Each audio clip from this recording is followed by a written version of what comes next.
battle mines against civilians. And we demonstrated some fragments of these battle mines. It was the permanent representatives of Russia to the UN, Mr. Nebenzia. These dangerous devices are spread using cluster munitions on the streets of Russian towns in Donbass.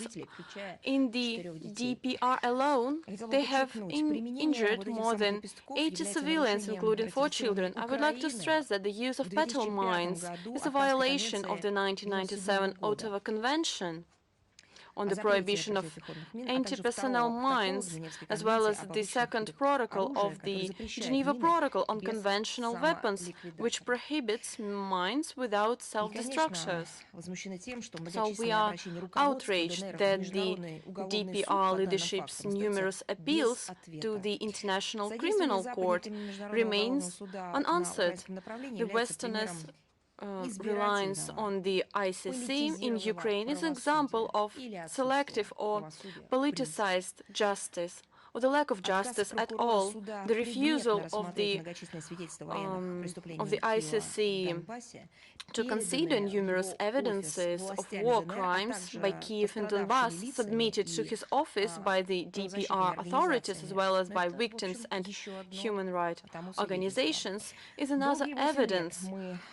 For long 8 years, we have waited in vain for the fight against impunity in Ukraine, and we cannot expect justice from the ICC and a number of other politicized international institutions.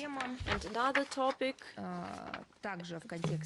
in the context of the situation in Ukraine, we believe that the decision made by Bulgarian authorities to provide military and military technical assistance to Ukraine is another unfriendly attack on our country that will lead to further degradation of deplorable bilateral relations. Right now, the responsibility for protraction and escalation of the conflict among civilians, the disruption of civil infrastructure, as well as undermining of the security in Europe falls on Sofia as well. And we believe that the Ukrainian lawmakers are well aware of illegal trafficking of weapons from territories under Ukrainian control and cannot but pose a threat of these weapons to fall into hands of terrorist groups and gangs. And I hope that Sofia itself knows the situation.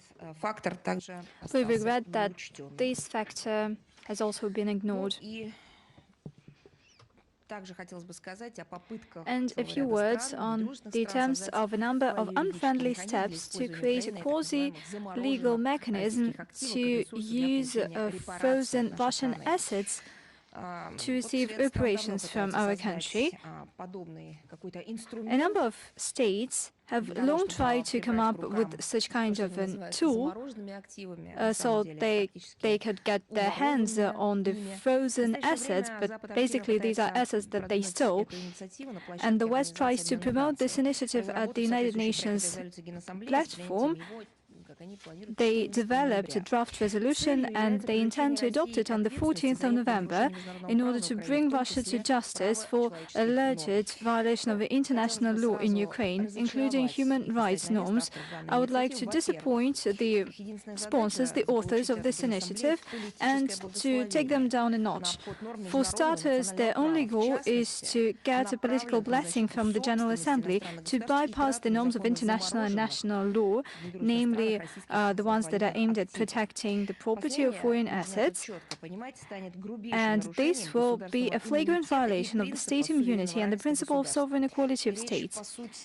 Basically, we are talking about common robbery, as we have repeatedly highlighted, and the illegitimately taken Russian financial assets would serve one specific goal: to fund the American military and industrial sector, and that is not hidden by anyone, but maybe it is more comfortable for them to shun away Or, as one of the European representatives told me, you don't understand the scale of politicization over this issue. Don't you think that we vote against Russia? We are voting in order to protect ourselves. So this is the kind of position of the international community, and a European representative cannot save them and cannot protect them. It only fuels further politicization. Let me remind you that the General Assembly resolutions are purely advisory and they are not legally binding. The General Assembly does not impose any legal obligations on the UN member states. The General Assembly is not entitled to bring states to justice. And we also repeatedly warn the international community, and we reiterate once again, if such a precedent with the robbery of Russian assets is established, then tomorrow any other state could find itself in our shoes, a state that is not to the liking of Washington. Examples abound. Anglo-Saxons got used to freezing assets, but they do not know how to unfreeze them. And another topic, related topic, recently there's been a statement by the official representative of Germany's government, Christian Hoffmann, and her statement was quite telling. I draw your attention to the statement because it is just one of many of such claims that we hear. She made her statement on the 7th of November and would like to refute and denounce these remarks. During her government conference, she dwelt on the fact that the Russian side is not ready to negotiate with the Kiev regime. And in her view, the Kiev regime is showing this readiness. I believe it's high time to get back to reality. We have repeatedly clarified to those who do not have access to the internet, allegedly, we have clarified our position and will continue to do that. Russia is ready to negotiate, and it has not changed. Let me reiterate that. We see that our words do not reach out to many in Germany. Maybe they cannot perceive it.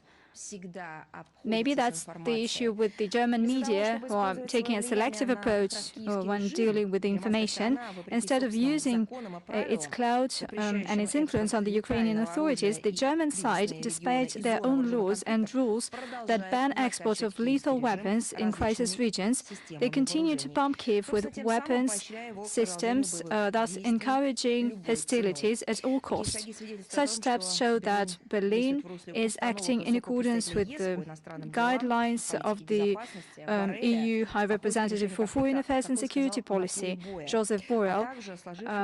He believes that the conflict should be resolved on the battlefield, as well as the consensus to protract the conflict by all means.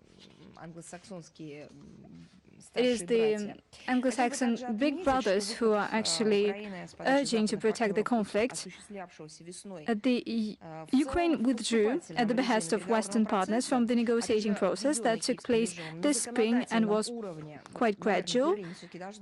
And the Kiev banned a dialogue with Russia at the legislative level after that. The Ukrainian leadership and officials voiced some preconditions that are out of touch, and this confirms that the Kiev regime and its mentors in the West do not have any sense of reality. So they need to combine everything to make up their minds to read something and to stop this misleading information. Let me reiterate once again.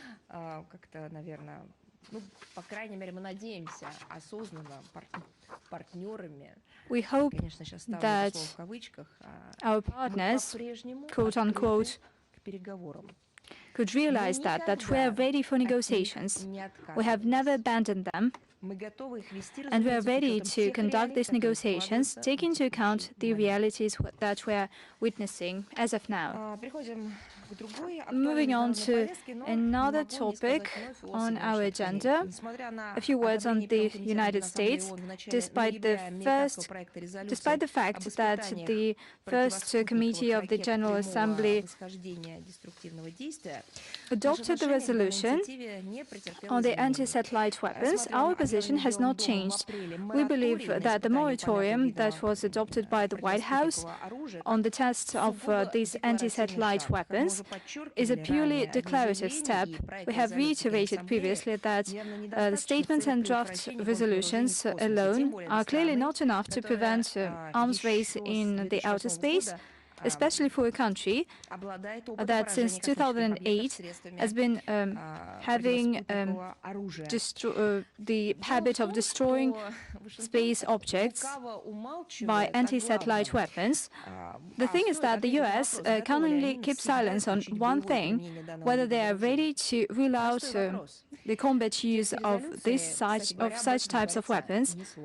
By the way, the resolution does not mention it whatsoever. There are no commitments with regard to the development and production of such systems and the possibilities of destroying of existing anti-satellite capabilities. Moreover, it cannot be ruled out that anti-satellite weapons could be deployed on an X-37B reusable robotic spacecraft. It is capable of being on the orbit for a long period of time and to maneuver and carry payload. We repeatedly asked the US to clarify their tasks and goals with regard to the X-37B, and we didn't receive any reply. To get a better understanding of the clear aspiration of Washington, it is reasonable to take a look at the doctrinal documents and their aspiration to have a military dominance in the outer space, as well as their perception of the outer space as an area of confrontation. And that is the reason why the American delegation at the Geneva Disarmament Conference impedes negotiations by all means, negotiations on multilateral tool that would have credible international legal guarantees against the placement of weapons in outer space, refusal to use force or threat of force with regard to any space objects. The Americans shun from the work on Russia-Chinese draft that seeks to address the relevant tasks, namely to prevent arms race in the outer space. Basically, Washington is just trying to replace diplomatic efforts with some unconvincing actions in the public eye and to sell to the international community another half measure. Especially cynical is the moratorium on the ban of these systems and some future initiatives as a contribution by the US to develop a multilateral legally binding tool to prevent arms race in outer space. But everybody knows the real worth of Washington's pledges. We urge the US to show indeed that their initiative is really worth something. Namely, they should refuse to have any tests, as well as other critically important types of military activities, be it the development of anti-satellite weapons or their placement and use. That would be telling if Washington could revisit the previous destructive position and the engagement of its delegation at the disarmament conference, its engagement to the efforts to launch negotiations on legally binding instruments with regard to non-placement of weapons in outer space. And for our part, we are ready to support multilateral efforts to comprehensively address the tasks of preventing arms race in the outer space. On the 16th of November, Moscow will host a fourth meeting of the Afghanistan format bringing together key regional stakeholders that seek to have a peaceful Afghan settlement. The meeting will discuss military and political, social, economic and humanitarian situation in Afghanistan, with a special focus on coordinating efforts to strengthen regional security and stability and facilitating inter-Afghan national reconciliation. The meeting will result in a joint statement of parties. Lebanon, the country is in a dire systemic crisis triggered by external influence. The 79th anniversary of its independence on the 22nd of November will be celebrated without a president whose tenure expired on the 31st of October. He left his presidential palace, and the prime minister is acting head of state, and the parliament is divided into several political groups. There will be another attempt to elect a president, and it will take place tomorrow on the 10th of November. It's hard to predict how successful it will be. As for the finances and the economy of the once prosperous Lebanese Republic, they are in a dire state. After the banking system collapse in late 2019, the savings turned out to be frozen, and the national currency exchange rate dropped by 27 times. As of now, even the Lebanese capital has no central power supply. There are frequent gas supply disruptions, shortage of heating oil that is used to heat civilian infrastructure and homes. Since the West artificially created a food crisis, there's a real risk of shortage in coarse grain and food grain. Living standards of the most vulnerable groups of the population are plummeting, and which is evidenced by the cholera outbreak. Lebanon is in dire need of political support as well as large-scale financial assistance. But those external masterminds pursued their self-serving geopolitical goals, and basically they drove the country to its current state. And they're not hasty in doing something to overcome these repercussions. Moreover, Washington holds regional projects to supply natural gas from Egypt to Lebanon and power supply from Jordan with the use of existing transport infrastructure. Washington doesn't have time for that. It is involved in a project Destroy Ukraine, and that's where it invests billions of dollars. The Lebanese politicians face unparalleled pressure in order to change the well-balanced foreign political course by Beirut, to isolate and marginalize the unwanted forces at the domestic arena. I'm talking about Hezbollah. Lebanon is a country with well-developed political traditions, and the attempts of the boorish Western dictate, going as far as the US military interventions in 1950s and 1980s, these attempts have failed miserably each and every time. And here we see the methods of economic blackmail that are used by the West. Millions of Syrian refugees have become a severe burden for Lebanon, and a huge thanks goes to Western countries, including the United States, who were involved in these experiments in the region. It is telling that the collective West doesn't lift a finger to assist their return to their homeland. It did not support the process of collective repatriation of Syrians. On the contrary, they're doing everything possible to preserve this painful issue. But actually, that was the hallmark of the US policy.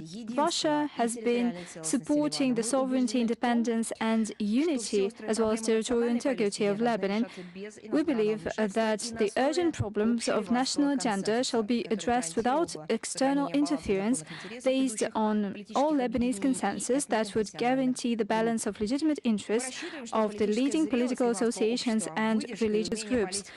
We believe that the political maturity of the Lebanese society, their stamina and the ability to reach an agreement would help ensure such decisions that would enable the normal functioning of all the branches of power, we see the suffering of the friendly Lebanese people, and we will provide all the necessary assistance to the extent possible. And another very relevant topic,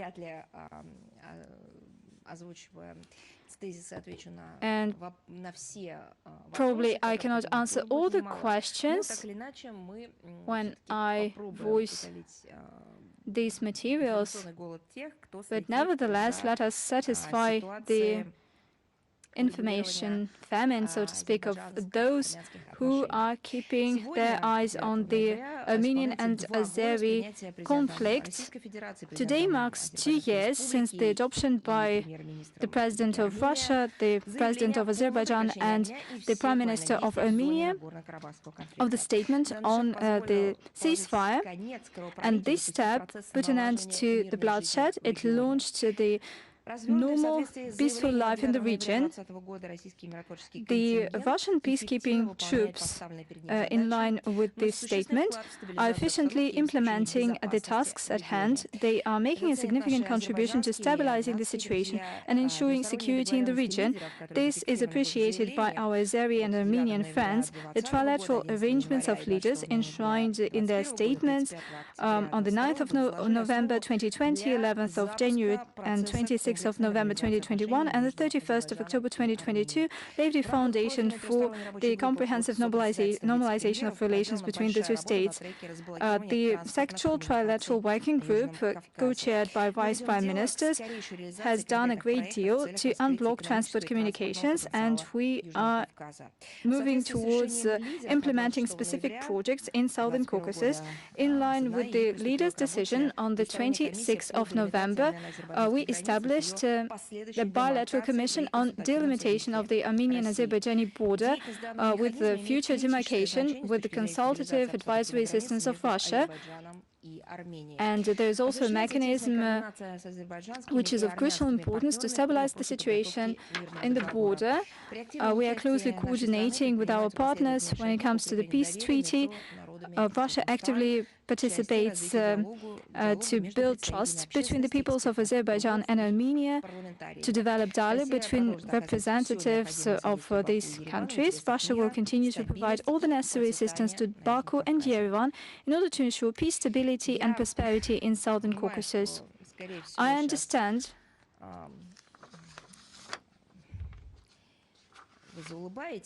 that you would smile today, probably, because it's hard to talk about these topics without smiling, but at the same time, it's a tragedy and a comedy all at once, because the situation is funny to the limit, but at the same time, it is pretty serious. The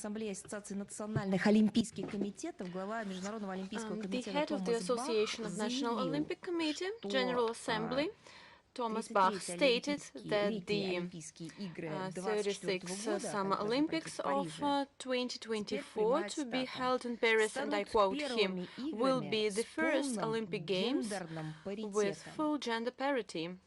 End of cite. In doing so, he also recalled the importance of the IOC principle that every athlete should have access to sport without discrimination. So, you know, one more time, I would like to say that it is difficult to figure out what they are talking about this discrimination. So, if we count all the genders that have been registered at the global level, so the number is of 80. So, do all of the 80 genders will participate in the Olympic Games?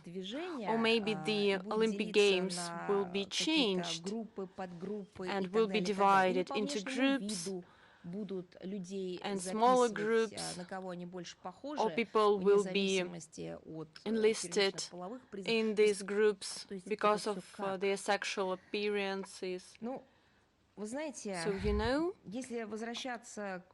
if we are talking about the IOC principle that every athlete should have access to sport without discrimination.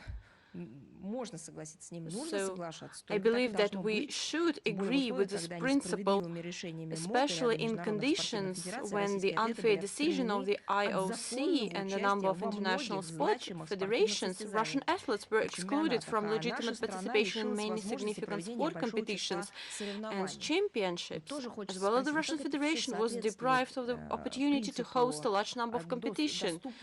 So does it have something in line with the IOC principle?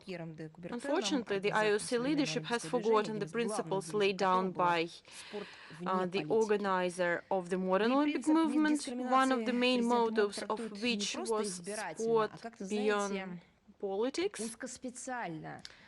So I believe that this proclaimed gender parity is another thing that underpins the principles of Olympic Games. So it is expected that I would like to quote, that there will be justice, inclusion, and non-discrimination on the basis of gender identity and gender differences. And end of quote.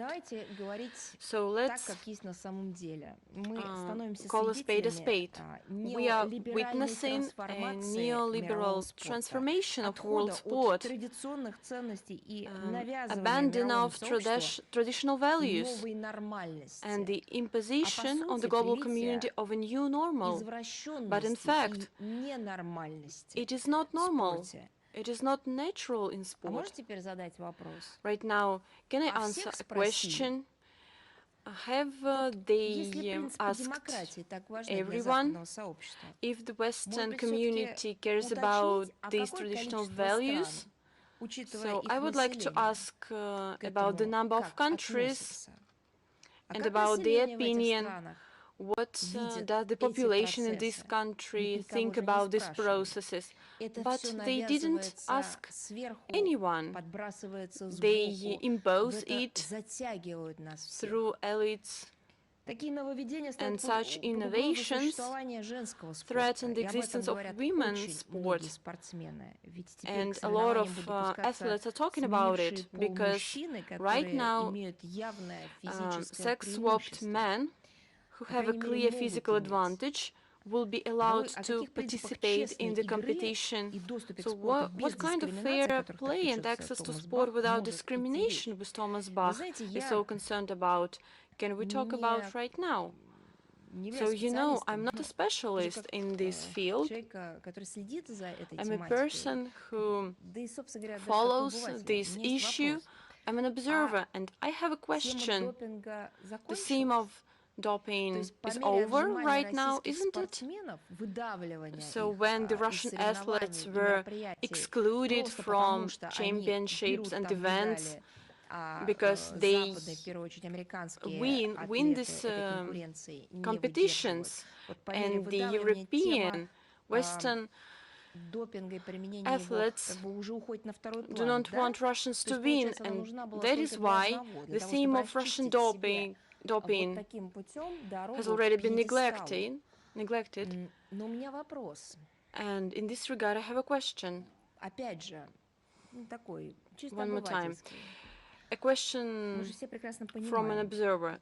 We understand that when the change of this gender identity is going on, and then this change can be fixed, we can witness it according to physical appearance of this person.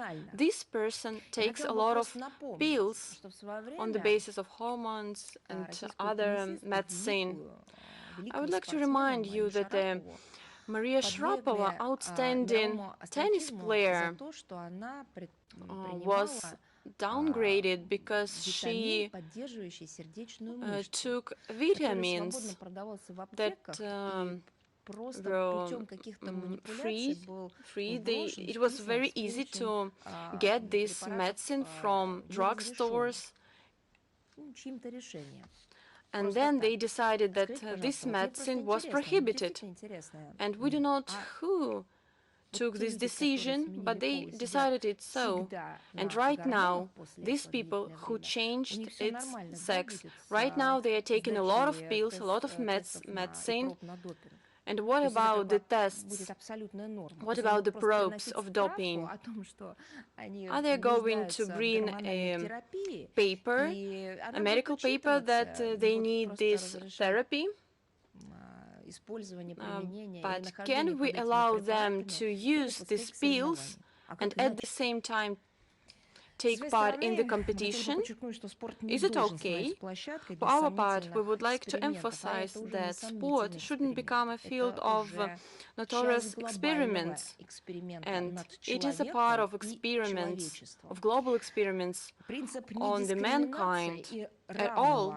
And the principle of non-discrimination and equal treatment cannot be used to violate the rights of female athletes and to create advantages of some vulnerable groups.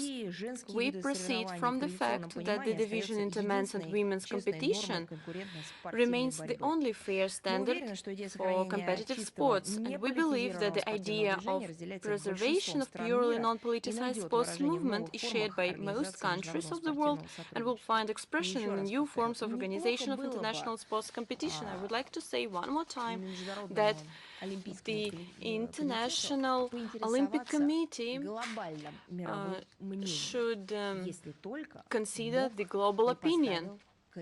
Unless the IOC abandons democracy at all. And one more time about democracy. We are witnessing the attempts of the US to gain momentum in Central Asia in order to encourage the states to follow their elitable sanctions against Russia.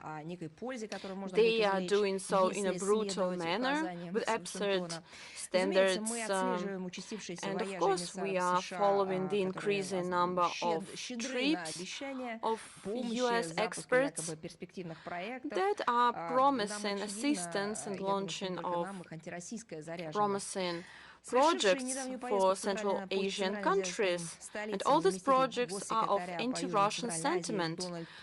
Donald Lu, Deputy Secretary of State for South and Central Asia, recently visited Central Asia capitals and promised liberation from secondary sanctions, assistance with energy supplies, and even jobs for migrants who left Russia.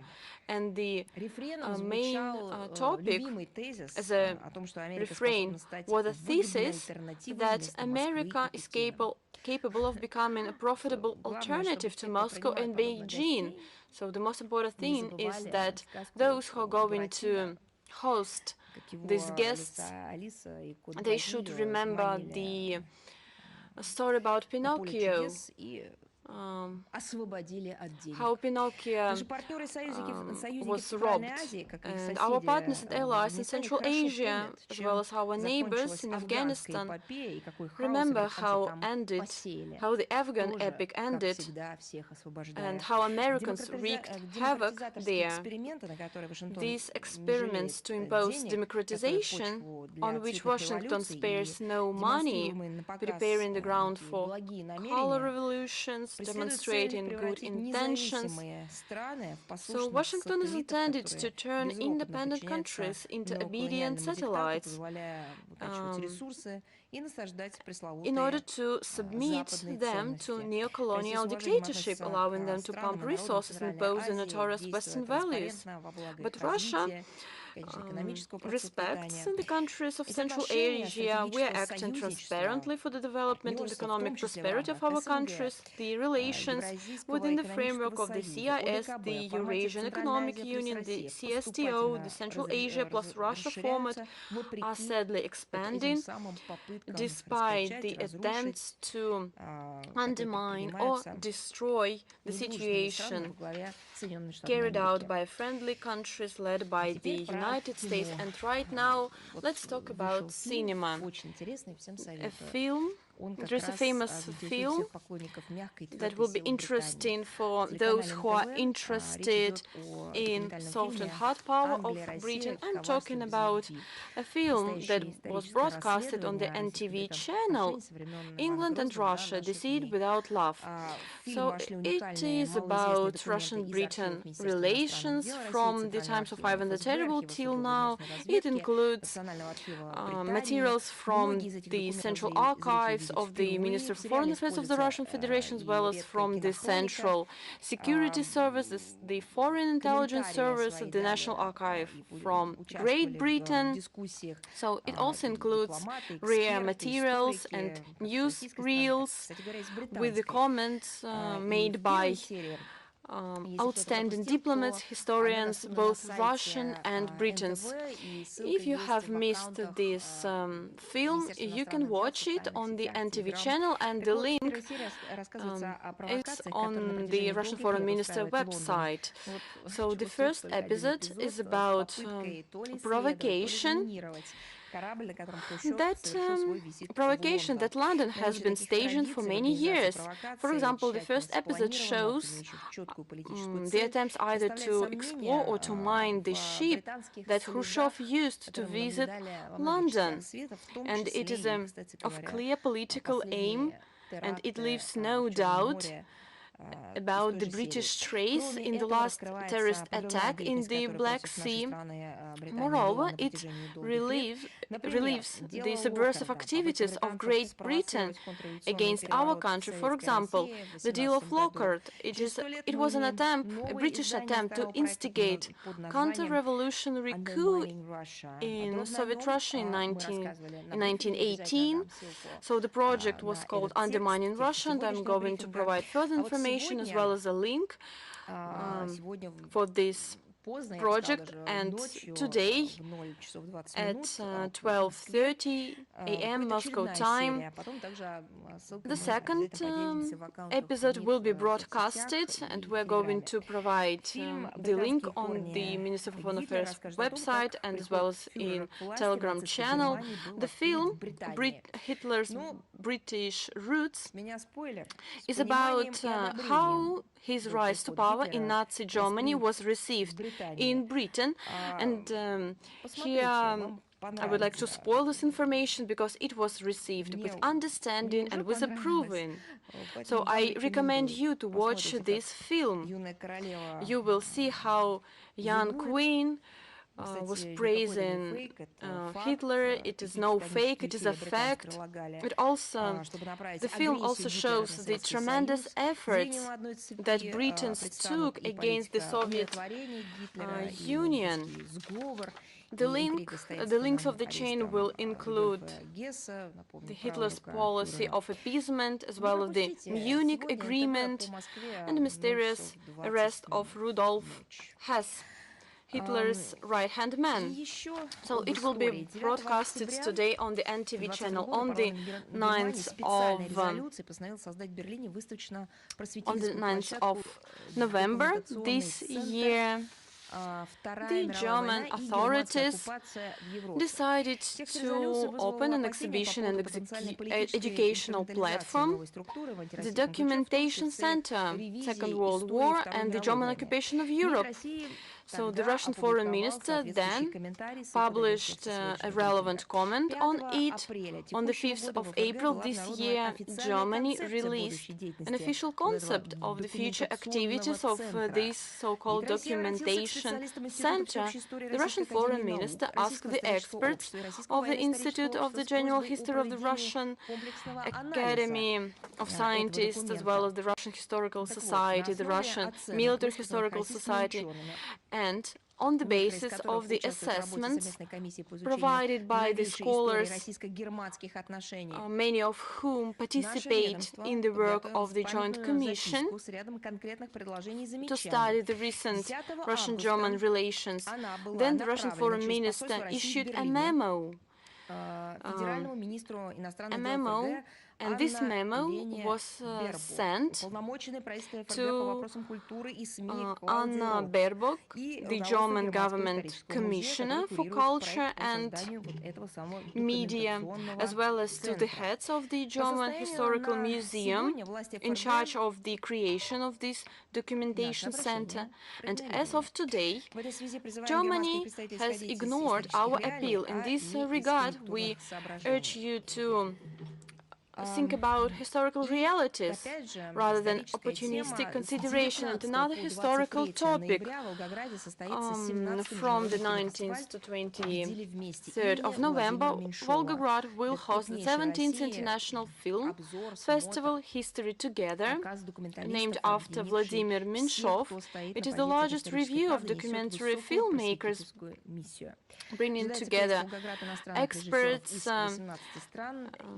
representing the educational mission.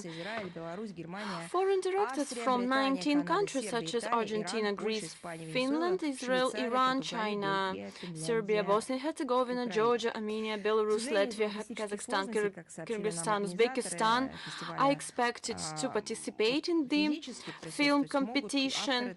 We believe that the representatives of only 10 countries can participate offline.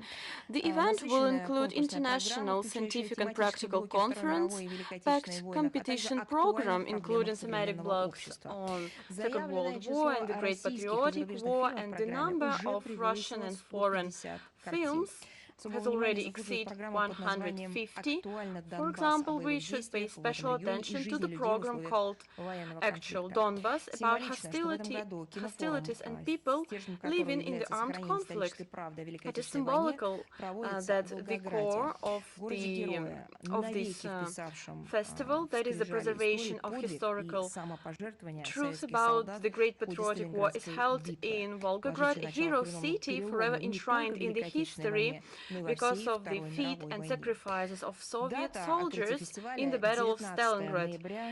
The festival will be open on the 19th of November, and that is the date when the Operation Uran started. And another event that I cannot but mention: on November the 3rd, the 6th, St. Petersburg hosted the first international Circus Art Festival without borders. They were representatives of more than 150 artists from 19 countries such as Azerbaijan, Hungary, Vietnam, Spain, Italy, Cuba, Moldova, France, Peru, Ethiopia. There was an international jury that included the representatives of international circle elite from Bulgaria, Hungary, Spain, Italy, the US, Turkey, France, and other countries. This event, this festival organized by our country, brought together the representatives of different circus schools of different regions all over the world, and it proved that there is no limitations for true talented people. They are ready to get together to participate in this cultural event in order to preserve the most important thing in such turbulent times. I'm talking about normal people-to-people contacts. The ability to understand each other, to hear and to listen to each other is very important. Of course, we see obstacles that are actively imposed by a number of states to our contacts, but in my view, that is just doomed to failure. Russia will further develop the creative dialogue, the dialogue of cultures and civilizations, who will facilitate exchange of best practices and strengthening of international humanitarian cooperation. With that, I'm ready to take your questions. Do we have International Life with us? Good day, Madam Zakharova. Hello. Since Lula da Silva was elected Brazilian president, Will there be a new momentum in Russia-Brazil bilateral cooperation and a dialogue within BRICS? First of all, I would like to draw your attention to the comment published at the Foreign Ministry's website on the 31st of October. It is quite detailed. It is dedicated to the outcomes of the general election in Brazil, and it has analysis and overview of this event. I just want to say that we count on further gradual development of Russia-Brazil strategic partnership and constructive interaction of our countries in international entities. We assume that specific tracks and formats of bilateral cooperation will be shaped as the new administration is formed and as it builds its foreign political policy. As for the dialogue within BRICS, let me remind you that Luis Inácio Lula da Silva was one of the founding fathers of this unique multilateral mechanism.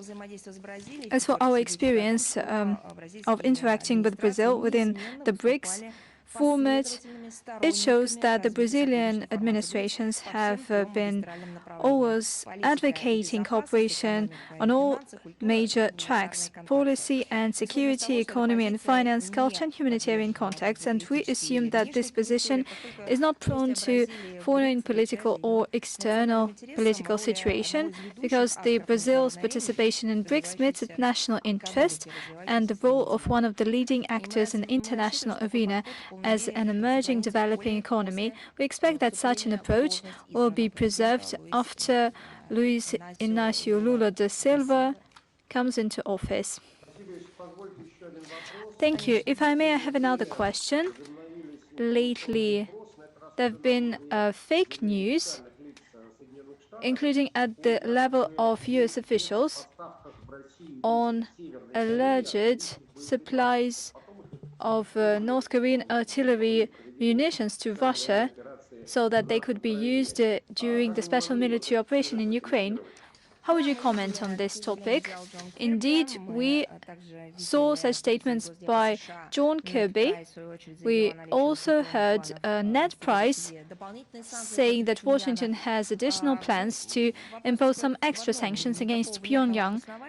There are no clear clarification of these statements and no substance behind that, but there could be no justification because everything that they say is just blatant lie. Maybe they just needed another round of sanctions and they just cooked up, invented this excuse to do that. Thank you. Let's move on. Do we have Россия сегодня, Russia Today, with us? Yes, hello, Madam Zakharova. I have the following question. Lately, the Japanese media outlets quoted their sources and stated that Tokyo intends to buy cruise missiles, Tomahawk cruise missiles, from Washington. What's your take on that? Well, if these reports are true, that shows once again that Kishida's administration has a reckless desire to have this accelerated militarization. There were some references to the North Korean threat, but they just conceal the main goal: to demolish swiftly the pacifist past of the country, to launch modernization of the armed forces, to serve aggressive military strategic tasks in the region. We have repeatedly emphasized that the gaining of its offensive capabilities by Japan and expanding military and political cooperation with the US will further trigger destabilization in the Asia-Pacific, and it will require a more clear account of this situation in the context of ensuring protection of our country and its borders. If you have no other questions, let's move on. Vedomosti. Vedomosti, are you here with us? All right then. Yes, I'm here. Hello. Good day, Madam Zakharova. A question on Serbia once again. To what extent is Russia ready to provide assistance to Serbia in case of real hostilities there? Do are we prepared to supply troops and weaponry there? Well, I got your question. Over the past days, due to the provocative behavior by the so-called Kosovo authorities, Belgrade had to put their troops on high alert in the areas adjacent to Kosovo.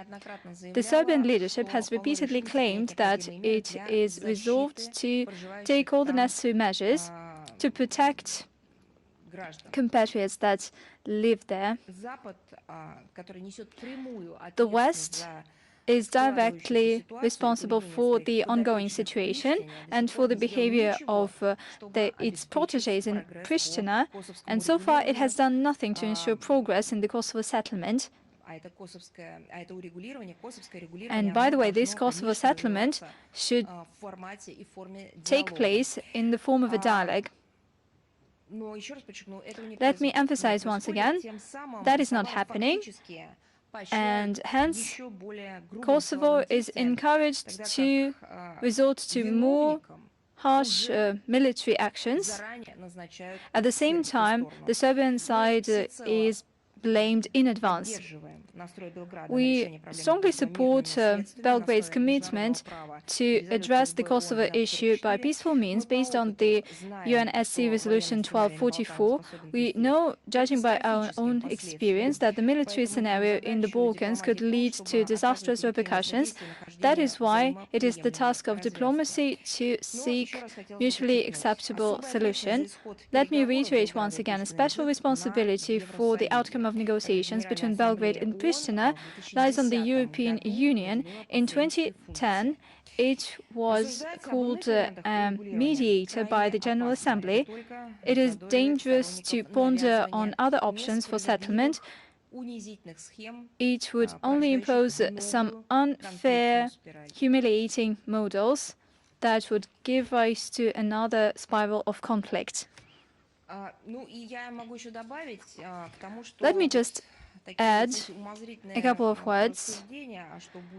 These pondering and deliberations on what happens if something happens, it's not within our purview, and we assume that we need to comment on the facts. As for the analysis and forecasting, it should be within the purview of experts. Do we have Associated Press with us? Yes, hello, Madam Zakharova. We have the following question. Foreign Minister of Ukraine headed for Cambodia for ASEAN summit. How do you feel about the fact that Ukraine would participate in the ASEAN summit for the first time, and that it concluded a treaty on friendship and good neighborliness? Well, we have nothing to do with this process. We have nothing to do with this question or with this topic altogether. As for our participation in the events in Cambodia, I have dwelled on that. We are talking about the participation of the Russian delegation headed by Sergei Lavrov, and he will participate in the East Asia Summit on the 30th of November. It will bring together ASEAN states as well as its dialogue partners. Since you have no further questions, let's move on. Do we have Reuters? Good evening, Madam Zakharova.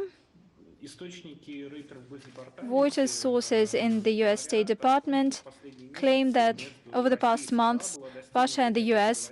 have reached a certain arrangement on extra staffing of their embassies. As a result, the American embassy saw additional employees working in Russia. Could you confirm or denounce these arrangements? Do you have any details? So what kind of sources are you talking about? Reuters sources? Yes. Well, the thing is that they received this information at a certain point in time, at a certain day, and that is just the routine of our work. We have some targeted contacts, isolated contacts, and they're dedicated to this matter. Washington has unleashed this diplomatic fuss. It extended diplomats. That is why we're dealing manually, so to speak, with addressing this issue on a parity basis. I'm talking about issues that have to do with staffing of our missions abroad. In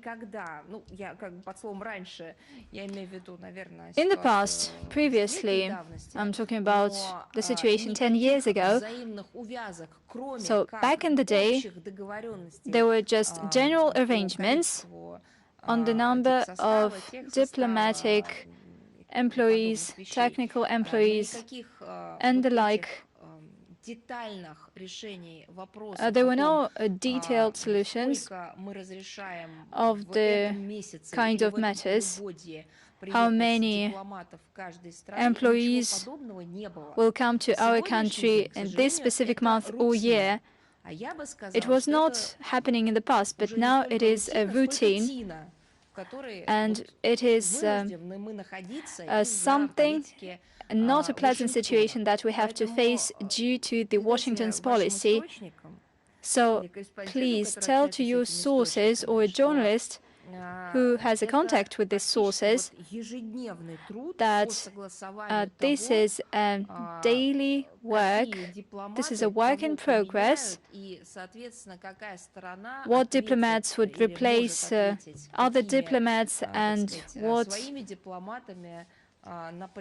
diplomats would be sent to another country on a parity basis. So each and every beginning of diplomat's mission, long-term mission, is subject to this procedure. Given that a diplomat from another country, from the United States, should come to work to Russia. Well, if you ask me whether it was our desire, it was our wish to have this situation, not in the slightest. It is outrageous for us to see this kind of situation in the 21st century, when there could be a simplification of visa procedures to the maximum extent possible, but unfortunately the United States sees our relationship in this way. We are drowned in this swamp. So don't you think that this is some kind of a breaking news? It's just a routine on a daily basis that we deal with, that has to do with sending of Russian and American diplomats to Washington and to Moscow.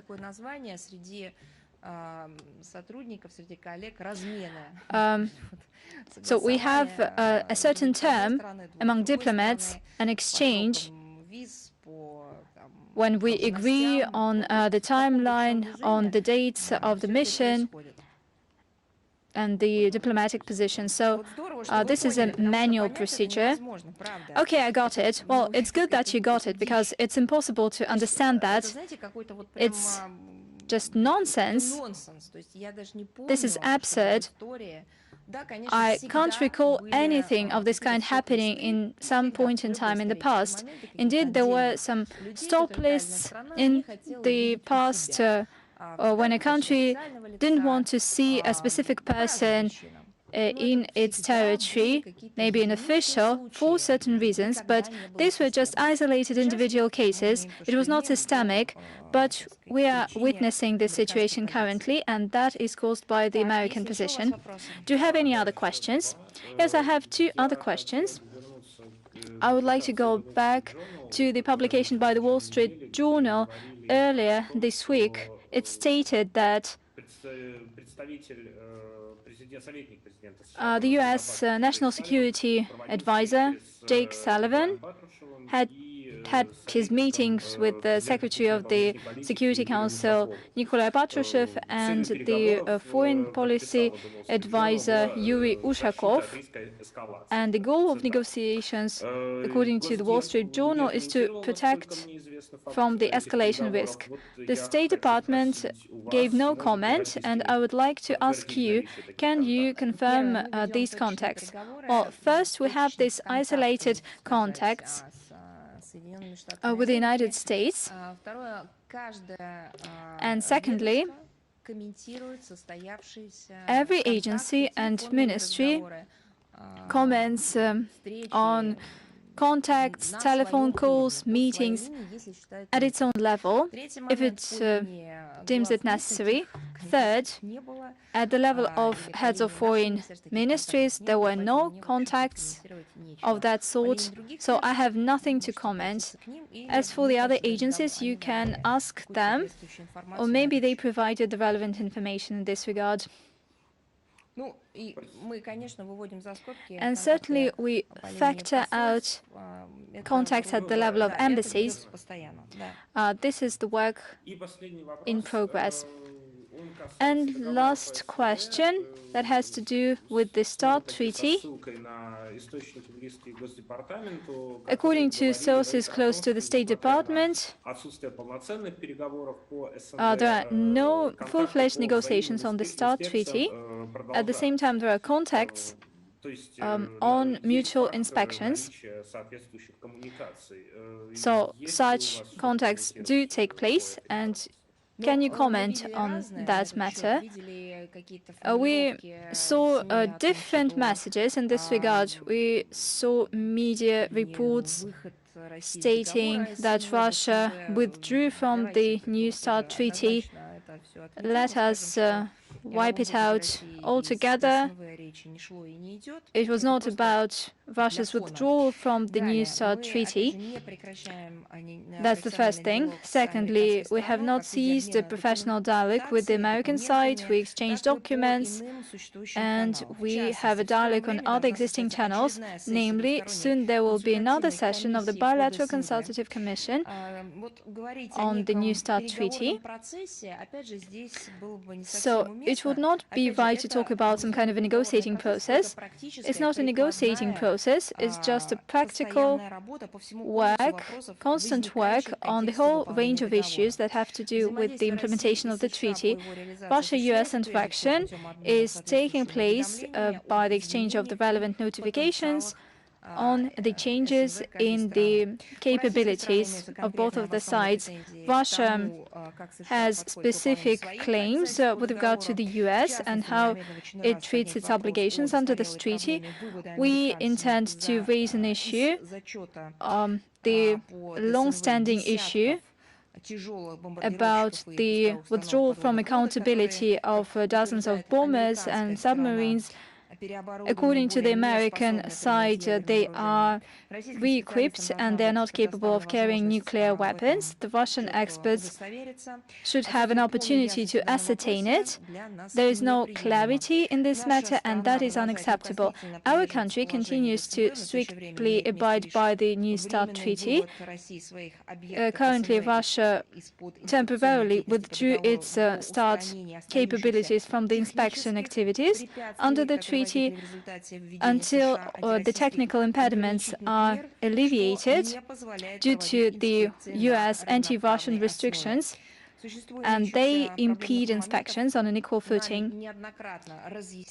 There are some problematic matters that we have repeatedly clarified.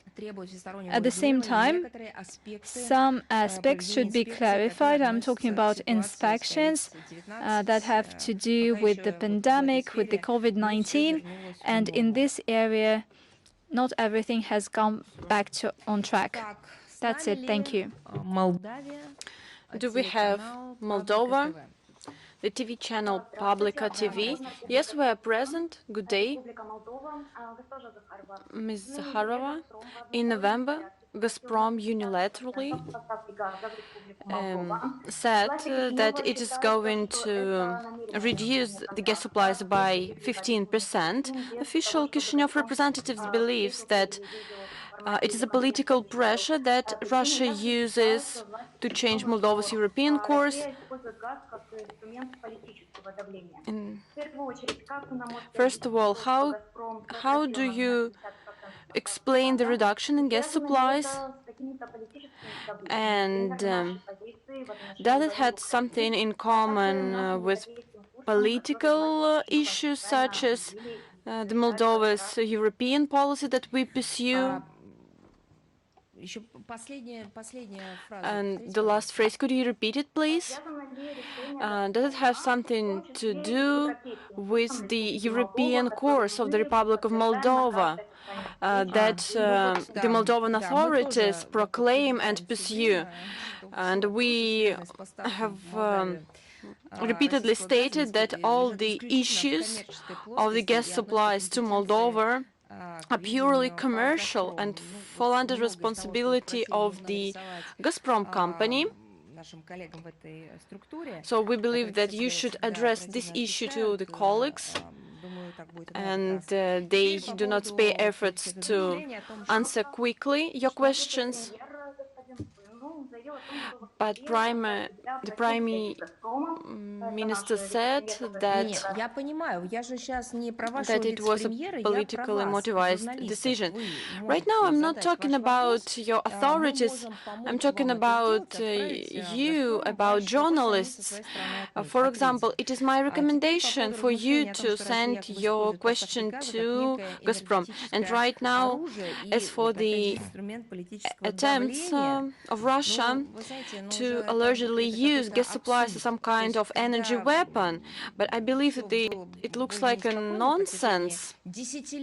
Everything was everything has been okay.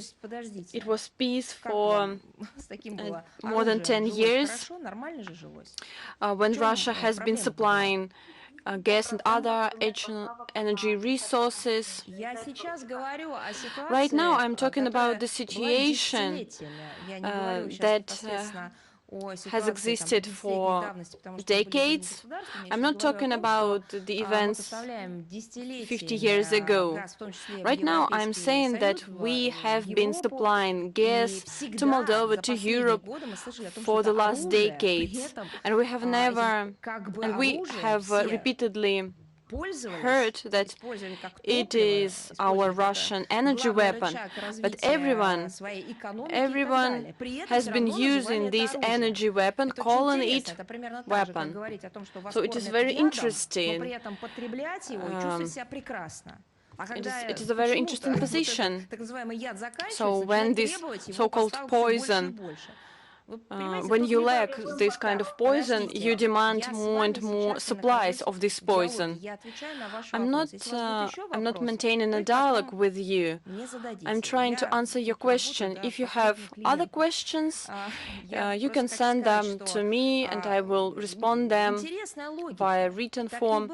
It is a very interesting logic that you have. It is either an energy weapon or a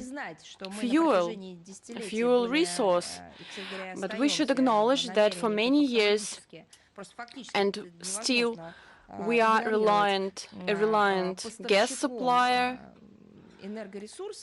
of energy resources. So you should talk about it in this vein. Either you should call it an energy weapon. Let's proceed to another thing. Unfortunately, this rhetoric is now being used by the Moldovan leadership at the instigation of their Western masters, so-called partners. But it is of anti-Russian sentiment. Apparently, the benefits that Moldovan authorities see from this Western policy. So these policies fraught with consequences. We believe that the social, economic and internal political situation in the country is so difficult that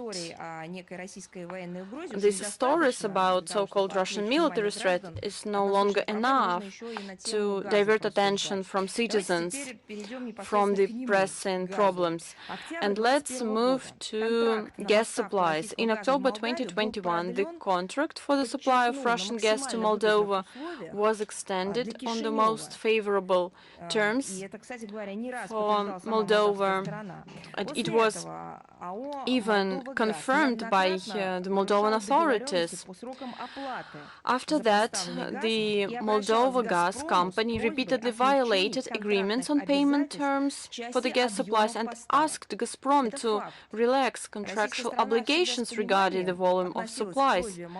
The Russian side has always been sympathetic, and we believe that the accusations are far-fetched and they are used to change Moldova's European course. And when we delivered gas to Europe, did we want to change the European policy as well? So we believe that we have never considered it as an obstacle for the development of Russian-Moldovan cooperation. At the same time, the current Moldovan leadership, which declares a commitment to the European integration, declares the need to find alternative sources of energy resources to replace the Russian gas. But I would like to remind that Brussels in March announced this decision to refuse Russian energy carriers in advance until 2030. I beg your pardon. Whose pressure we're talking about? If you're talking about the Moldovan European crisis, you should understand that if the Moldovan authorities proclaimed its European course in foreign policy, if your own authorities declares the commitment to Brussels policy, then the Moldovan authority also proclaims its commitments to Joseph Borrell and Brussels' statement over the termination of the use of Russian energy supplies until 2030. And why are you talking about Russian gas right now? So we have a strong basis of cooperation with our partners that is time-tested.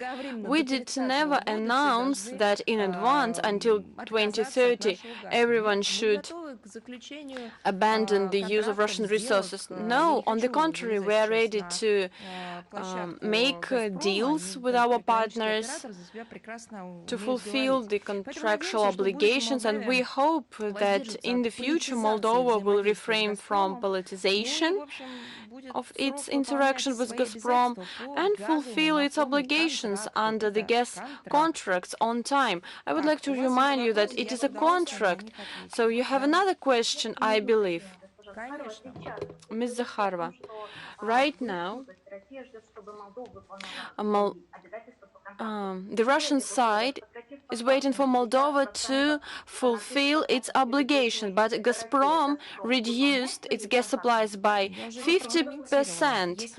Does it mean that Gazprom itself fulfills its obligations? I beg your pardon. I have already commented on it. If we're talking about contract obligations, so it is for the Gazprom company to deal with these issues. So I believe that if you're talking about some violations of the contractual obligations, so it is up to Gazprom to figure it out.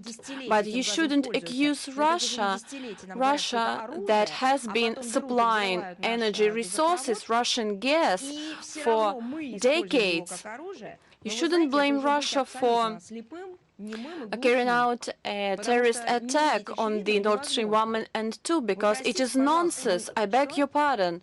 It is nonsense. It is absurd. I'm sure, I believe that it is fuel sources, and we need these energy sources and repay for them. Sorry, but did the Moldovan party fulfill all the obligations for its part? So I don't think so. I believe that the Moldovan side has repeatedly violated the obligations for the gas supplies and asked Gazprom to relax contractual obligations regarding the volume of supplies. Do you know it? Yes, I do. If you do know about it, so why are you talking about these obligations right now? Moldova Gas has already fulfilled all the obligations, all the contractual obligations, and right now we do not understand why Gazprom is still reducing gas supplies. We do not understand. So I beg your pardon, but you should address your questions. You should send your questions to the Gazprom company, and then we will figure out this situation and we will provide further information on this issue and include all the materials, all the relevant information in my next briefing. But I ask you, I urge you not to blame Russia anymore, not to say that Russia is using gas as an energy weapon, because we supply energy resources for heating, for well-being of European and Moldovan citizens. So it looks like nonsense, and the fact that you follow these logics, that is why you have these problems. So you shouldn't leave. So I beg your pardon, but in the Commission asked. The Commission reviewed the issue of Russian missiles fell on the territory of Chisinau, but the Russian Defense Ministry did not comment on this issue. Why it is so? So I beg your pardon, but last briefing, we talked about it. If you are interested in extra information, you should send your question and I will respond it. Do we have Verelk with us? Yes, we're present. Good day.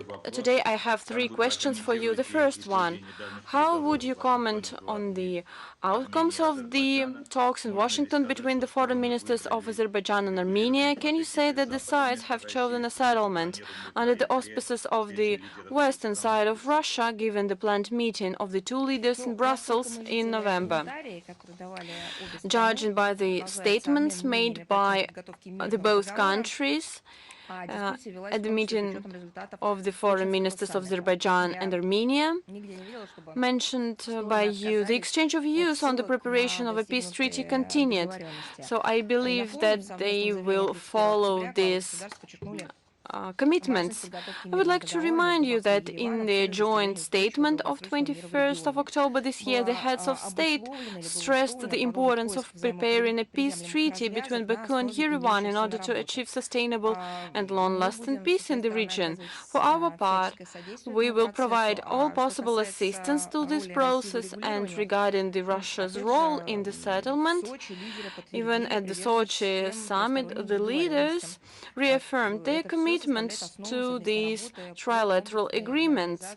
So it is these agreements that form the basis for joint work on the comprehensive normalization of Armenia-Azerbaijani relations. So my second question, what is the attitude in Moscow to the information campaign against Russian peacekeepers in Nagorno-Karabakh?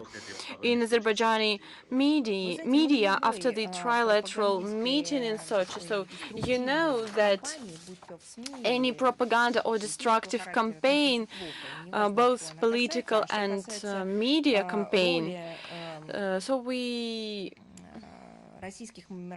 read it and we have an assessment of that, but in terms of Russian peacekeepers, so this issue was raised And the leaders of Azerbaijan and Armenia noted the key contribution of the Russian troops to ensuring security and stabilization of the situation in the region. This is what recorded in the joint statement. And right now, in terms of some dirty facts about this situation, any positive, constructive thesis will forever provoke some negative comments. So this is the world we are living in. And my last question. First Deputy Chairman of the State Duma Committee on the CIS Affairs, Mr. Konstantin Zatulin, said that the Russian Foreign Minister is going to send a request to the Armenian Foreign Ministry to clarify the situation with the entry ban into American for him. Has any answer been received from the Armenian Foreign Ministry?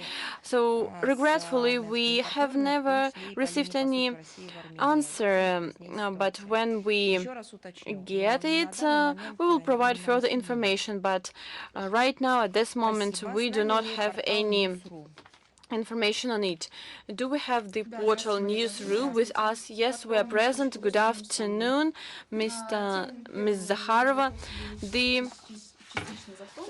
The theme of my second question, you have already mentioned this topic, but I would like to clarify the situation with the grain deal. The Turkish authorities intended to extend the grain agreement for another year. Does the Russian side plan to extend the agreement?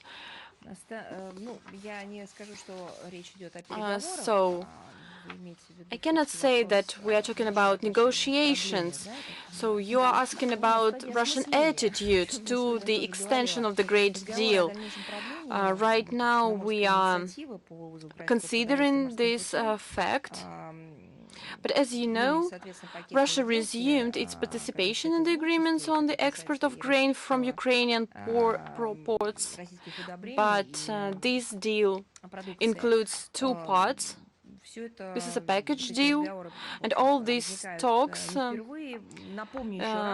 we have these talks not for the first time, and we stated that this deal is of 120 days with the possibility to extend this deal. But let's proceed to the most important thing.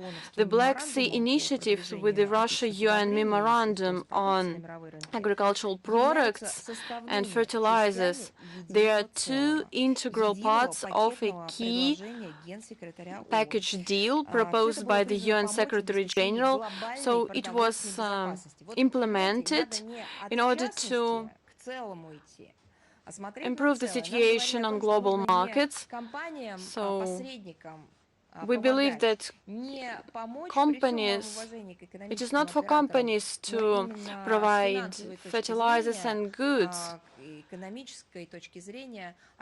So since the economic point of view, we were talking about the global problems such as the food crisis, and we are ready to do our utmost to overcome this problem, to ensure food stability and security. But this part of the deal has never been implemented. We proceeded from this fact. We proceeded from the fact that we're talking about global food stability and security. As for our part, we have done everything possible. We expressed our readiness to implement the grain deal in order to help the whole world to overcome the food crisis. And right now it means that both documents should be implemented, and the implemented should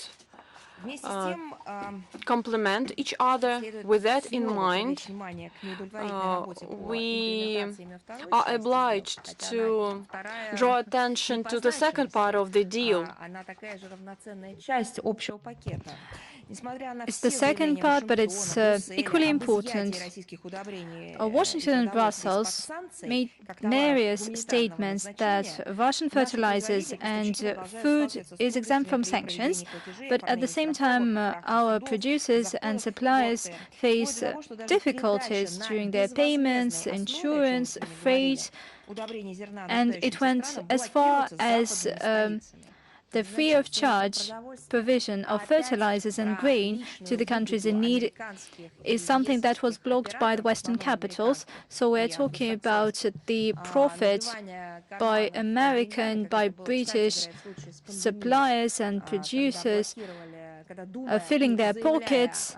And this was the case during the pandemic. They claimed that their priority is to protect the global citizens, but at the same time they blocked the certification of vaccines that were not produced in Anglo-Saxon countries, while Russia faced this kind of attitude. In this regard, we plan to hold another round of consultations between Russian interagency delegation led by Deputy Foreign Minister Sergei Vershinin and the UNCTAD Secretary General Rebecca Greenspan and head of the United Nations Office for Humanitarian Affairs, Martin Griffiths. They are in charge of the Russia-UN Memorandum and the Black Sea Initiative. Thank you. And the second question, Vatican would be ready to mediate in negotiations between Russia and Ukraine, and it suggests that its territory could be used as a neutral platform for negotiations. According to La Stampa newspaper, in your view, could the Pope be the main mediator in negotiations between Russia and Ukraine? The thing is that the Holy See has sent messages time and again that it is ready to provide assistance to achieve peace in Ukraine. We welcome such a commitment. Russia pays deep respect to the peacekeeping efforts of Pope Francis. It consistently promotes humanistic values. As you might know, we have an ongoing meaningful dialogue with Vatican on a number of issues, including humanitarian ones, and we thank the Pontiff for this mediation proposal. It is indeed very valuable. However, there is another part of the deal and another part of the conflict, and in this case, all the founding decisions that have to do with the fate of Ukraine are taken not in Kiev, and it is the West that undermined the negotiations that just started. Let's move on. Do we have Vesnik Kavkaza? Hello. Anthony Blinken had a meeting with Aravat Mirzayan and Mr. Bayramov, and he claimed that the US is a friend of Armenia and Azerbaijan, and it will help by all means to achieve solid peace in Nagorno-Karabakh. What's your take on such statements? I believe that I have already dwelled on this topic for quite some time. To be honest, I don't think it is necessary to comment on the statement by the US side that they made with regard to two sovereign states. For our part, we are doing our utmost. By the way, for many years we have been co-chairing the Minsk group, the OSCE Minsk group. I have been doing it in the past, and we're doing it as a party to many statements that were signed and arrangements between the leaders of the three countries. We're doing everything possible in legal terms, in international terms, in order to put an end to this lengthy conflict. So I'm ready to comment on our actions.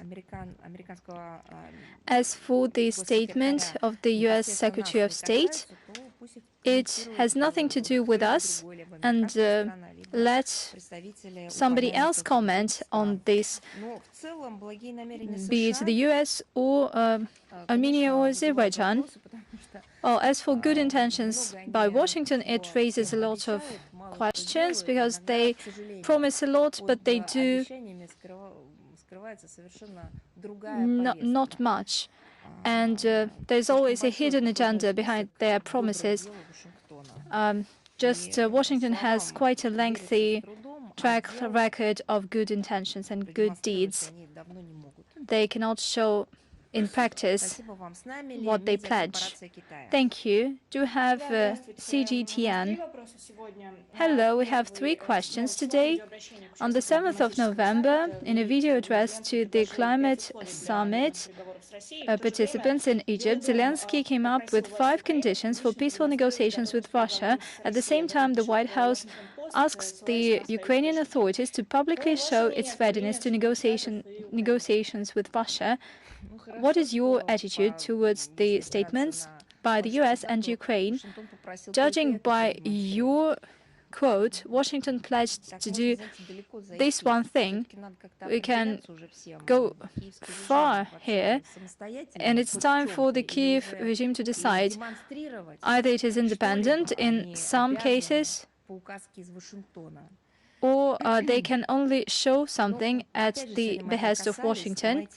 We have already touched on this topic today, but since you asked this question, I would like to reiterate it once again.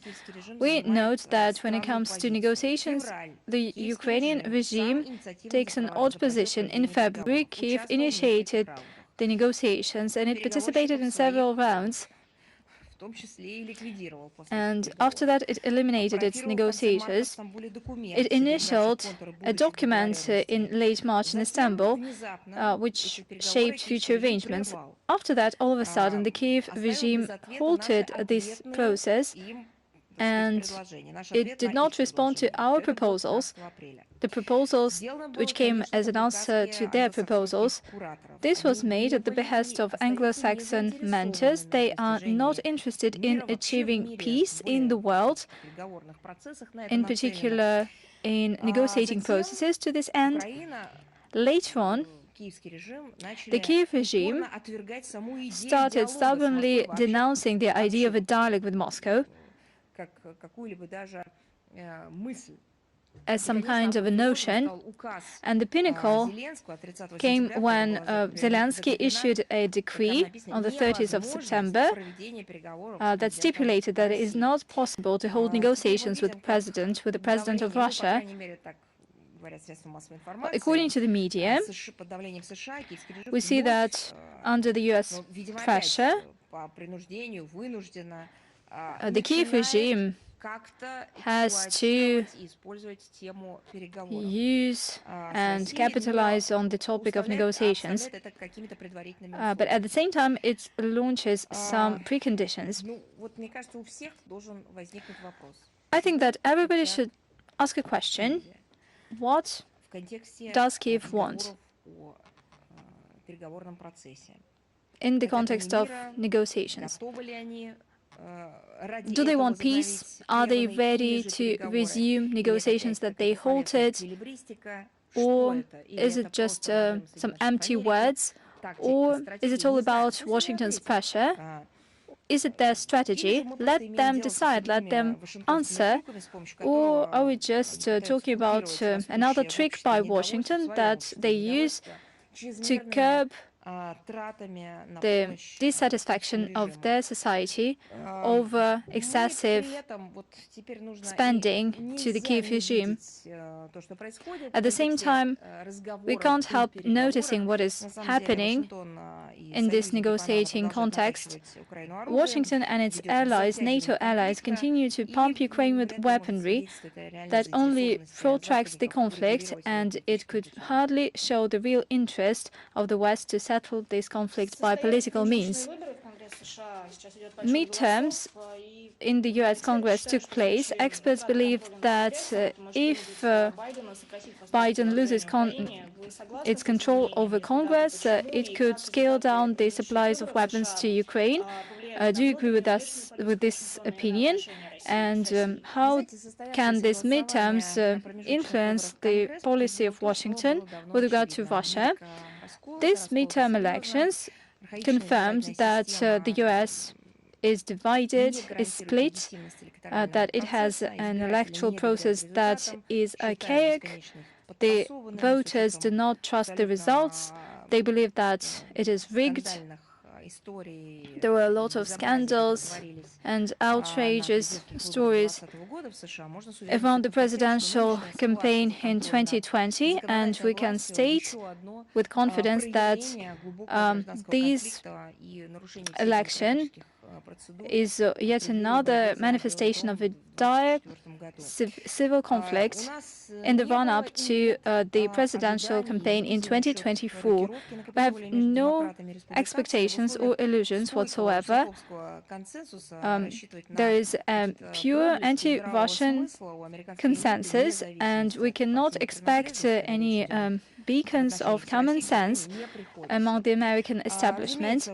Certainly, the internal infighting in the US is good because it distracts the attention of the US administration from Russia that they hate so much. But we do not overestimate this factor, and we would rebuff the confrontation that is imposed to us. Nevertheless, we have never said that we are closing a door for negotiations, for a dialogue.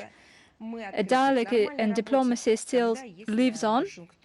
We are ready for the normal work when and if Washington realizes that there is no point in exerting pressure on Moscow, and there is no point in dragging us into the conflict in Ukraine.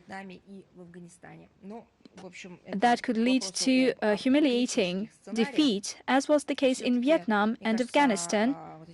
As for the apocalyptical scenarios, I believe that the Washington elites should pay heed to their society, to their people, and stop imposing to their people a philosophy and a mindset that is not shared by the people.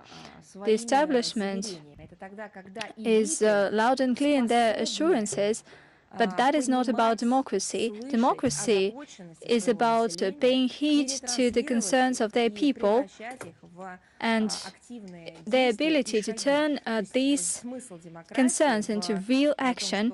And that is the point behind democracy, and that the people entitle the establishment to address their own problems. Just answer me, do you think that the Ukrainian issue is so serious for the people of the US that they're ready to invest billions to this conflict? Not in the slightest. It is the establishment that imposes to its people some kind of phobia and artificial perceptions of their own involvement into this situation. Moving on to your question, the best way for the US, amid many myriad problems, is to deal with their country, and it requires a serious refurbishment. Do you have any other questions? Yes, a recapping question. For the first time, the US Pentagon officially recognized that there are American troops in Ukraine. Do you have the relevant evidence? I have repeatedly stated that starting with 2014, they have had their foothold in Ukraine. For all these long years, they have been training officers, and they participated in military build-up in the Ukrainian territory. They controlled military drills in the Ukrainian territory, in the Black Sea, and they did it day in, day out. Since the beginning of the special military operation, the US actively got involved in the planning of military actions, and the Ukrainian representatives recognized that not a single strike by HIMARS doesn't take place without the agreement from the US. And the targeting took place with the coordination of the US. Basically, it was recognized by Pentagon. As for the specific evidence of American troops in Ukraine, I believe that you should ask the Defense Ministry of Russia. Let me note that we don't have any illusions regarding the fact who is waging a war against us in Ukraine and who is using its army, who is using neo-Nazis, and who led it to this kind of a situation, and who uses it as its cannon fodder to serve their geopolitical goals. I'm talking about the United States of America, and not the people of the US, but the political establishment that for many years wanted to have a fight with our country. I'm not talking about all groups of the establishment, but a significant part of the political establishment. So we are confronting the Western attempts, not only attempts, but a genuine hybrid war by the West against us. It is a new type of hybrid war, but it's not the first time that we deal with it. You said that you had 3 questions. Let's move on. The Moscow Post. Are you here with us? Good evening. We have 2 questions since you answered some of the other questions regarding midterms in the US. I have a question regarding a meeting in Poland, meeting of members of parliament. Can the Foreign Ministry of Russia come up with a legislative initiative to deprive foreign agents of the Russian citizens that call for extremism and terrorism? You know, it is all present in the legal framework in line with our constitution. A person cannot be deprived of the Russian citizenship. At the same time, the federal law on citizenship of Russia of 2002, there are grounds for cancelling the citizenship. For instance, the decision to grant citizenship of Russia can be cancelled if it is identified that a person provided fake documents or fake data, and the relevant fact should be clarified in court.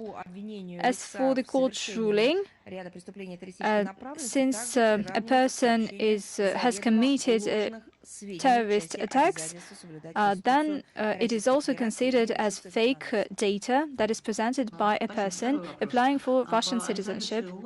Thank you. With regard to the UN resolution combating glorification of Nazism, what does this term subject-based resolution mean? What is the aim of Amendment L.52? And how come that the first resolution was adopted in 2005 and not before that?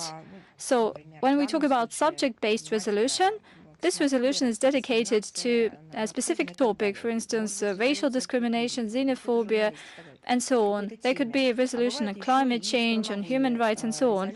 There are some country-based resolutions dedicated to specific countries. So we have this division. So if we talk about specific resolution, and this resolution on combating glorification of Nazism, neo-Nazism, and other practices, our country has been submitting this resolution since 2004 as part of the United Nations Commission on Human Rights. And by the way, this is the predecessor of the United Nations Human Rights Council, which is the main intergovernmental human rights body of the United Nations system. Since 2005, this initiative was a topic of annual consideration by the UNGA. This is a topical resolution that is aimed at a dialogue, and it enjoys broad support by our partners. The text has no mentioning of any countries. It only highlights existing problems and challenges. It provides recommendations in order to address them, focusing on the development of international cooperation. In 2021, at the 76th session of the UNGA, this document was supported by 130 states. 49 countries abstained from voting, and the US and Ukraine stood against it. The resolution was co-sponsored by 58 states. The resolution is extremely topical and relevant amid the attempts to glorify Nazism and spread neo-Nazism, as well as racism and xenophobia. The document condemns such manifestations as a war on monuments to honor fighters against Nazism, whitewashing, participants of Nazi movement and their henchmen, and the insignia that is associated with the victory over Nazism. On the 4th of November, New York hosted voting on the draft resolution of the 77th session of the UNGA on combating glorification of Nazism. This draft, except for technical changes, repeats the document approved by the UN General Assembly on December the 16th, 2021, in terms of the L-52 amendment thrown at the last moment, states that Russia is allegedly using the topic of combating the glorification of Nazism to justify its aggression against Ukraine. So its destructive nature is obvious, and the main purpose of the amendment is to politicize the topic of combating neo-Nazism, racism, and xenophobia. Unfortunately, this amendment was passed with 63 votes in favor, 23 against, and 65 abstentions. I beg your pardon, but if we, since 2005, have been advocating for this resolution, 17 years have passed, 17, 18 years have already passed, and all this time we have been justifying our aggression. Not really. There is logics instead. It is the very same question as of gas supplies. Do we really use gas supplies as an energy weapon? Not really. We have been supplying gas and energy resources. And right now, when they carry out terrorist attacks on gas pipelines, they ask us what should they do with these energy supplies. It looks like nonsense. So I would like to note that the initiators of the amendment did not achieve their main goal. They failed to make an assessment of the resolution. So, in conclusion, 105 states voted for the document, 52 delegations were against, and 15 countries abstained. And we would like to stress that Russia is always ready for dialogue and discussion of any constructive dialogues and ideas, but cannot agree to proposals affecting the substance and main thrust of the draft resolution. So it is fundamentally important for the co-authors of the initiative that this is a thematic resolution, not a country-specific resolution, and the problems identified in the documents are cross-border in its nature, and it affects the situation in the world. So if it is all, let's proceed to Media Alliance of Russian Communities. Are you with us? Yes, good day. The World Conference on Russian Compatriots Living Abroad has just ended on the sidelines, and during the conference the question was raised: where in the world can one get a classical Russian education? After the closure of the Russian school in Prague, which countries still have secondary schools at the Russian embassies in which our compatriots could receive Russian secondary education? Are there any schools in other countries, including unfriendly countries, where our compatriots could receive a Russian education? It is a very interesting education that, as a matter of concerns for our compatriots living abroad, on the 6th of October, we comment on it, and I would like to provide a site on this topic. So we believe that people can get a Russian education, Russian general education in the international educational schools, and the list of these educational schools can be found on a special website. So I'd like to say that back in 2015, we identified aims and tasks of the state policy of the Russian Federation in terms of general education in the Russian language abroad. Thus, the Russian schools acting abroad can be classified if they are specialized educational structures in Russian diplomatic missions that are created according to the agreements, according to the international Russian treaties, or according to the federal standard. And in terms of schools acting in the Russian diplomatic missions abroad, there are 82 schools. As a result of unfriendly actions of local authority, schools in Latvia, Slovakia, Slovenia and the Czech Republic ceased its activities, and children who suffered from these decisions. So in schools of the Russian diplomatic missions, children of its diplomats, our compatriots and foreigners study there, and people who would like to receive a Russian education is entitled to submit an appeal to these schools, to these diplomatic missions, in order to receive a document about the Russian state education. I would like to remind you that we have federal portals such as the Russian education, the Russian digital school, and we will provide all the links.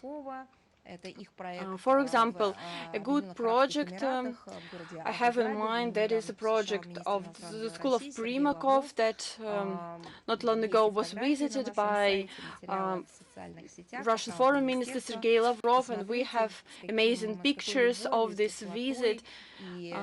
You can notice that the school of Primakov, the school named after Primakov, and the Arab countries, they cared a lot about these activities, about the establishment, the opening of the Russian school there. Thank you for your attention. So do you have other questions? If you have your questions, you can send it to the Minister of Foreign Affairs. We will answer them. Thank you. Bye-bye.